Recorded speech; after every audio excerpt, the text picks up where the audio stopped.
Okay, you guess what we're gonna learn today?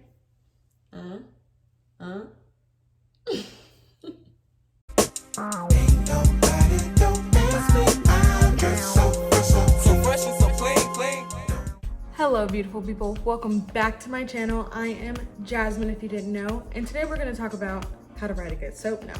So for those of you who do not know what a SOAP note is, it stands for subjective, objective, assessment, and plan.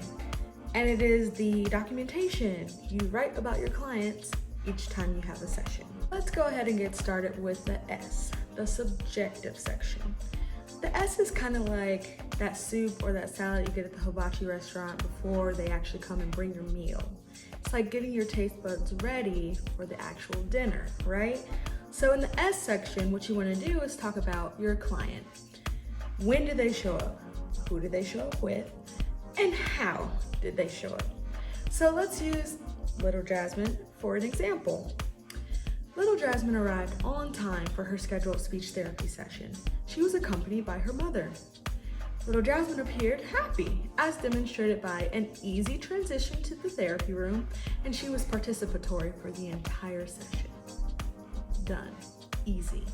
That's all you want to do. Now I know what you're probably thinking. What if Jasmine doesn't come in on time and she's not happy? Well, you can find a way to write about that too. Little Jasmine arrived 5 minutes late to her scheduled speech therapy session. She was accompanied by her mom.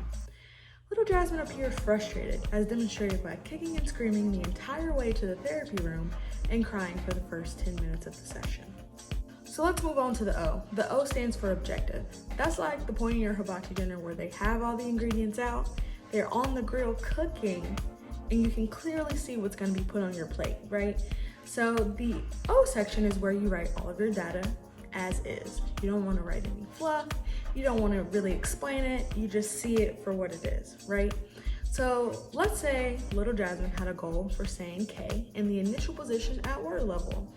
If that is her goal at 70% accuracy, and today she had 5 out of 10 opportunities, I'm going to say little Jasmine produced K in the initial position in 50% of opportunities, given min, mod, or max cues. So moving on to the A section, which stands for assessment. That is the point in your hibachi dinner where the dinner is done. It's on your plate, right? This is really the time to paint a picture of how your client made it to those goals in the O section. I want it to be very clear, painting a picture is not the same as writing a narrative. If you look at a picture, everything in there is supposed to be there. It makes the picture what it is, right? Whereas a narrative, there's a lot of fluff in there. You're building up for the actual story, right? You don't want to do that. You don't want to write a narrative to talk about your client. You want to make it a picture, very straight and to the point.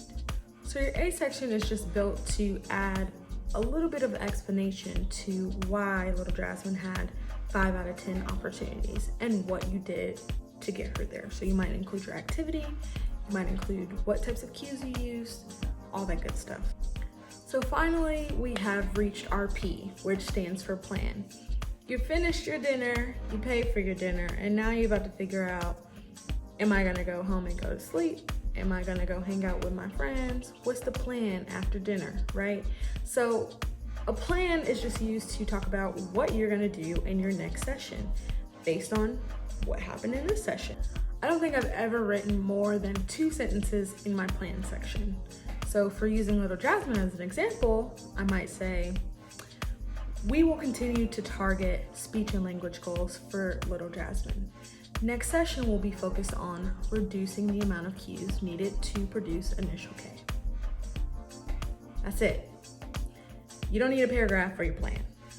So I do want to make it clear that there are so many different ways to write a SOAP note. This video is used just to help you kind of break down those thoughts and figure out what to put in each section. Sometimes depending on what professor I had, what supervisor I had, they wanted it written in a very specific way. So sometimes you just have to acclimate to whoever you're writing SOAP notes for. However, if you don't learn anything else from this video, remember that you don't want to write a narrative. You don't want to do that, but you do want to paint a picture. See you guys in the next video. Peace.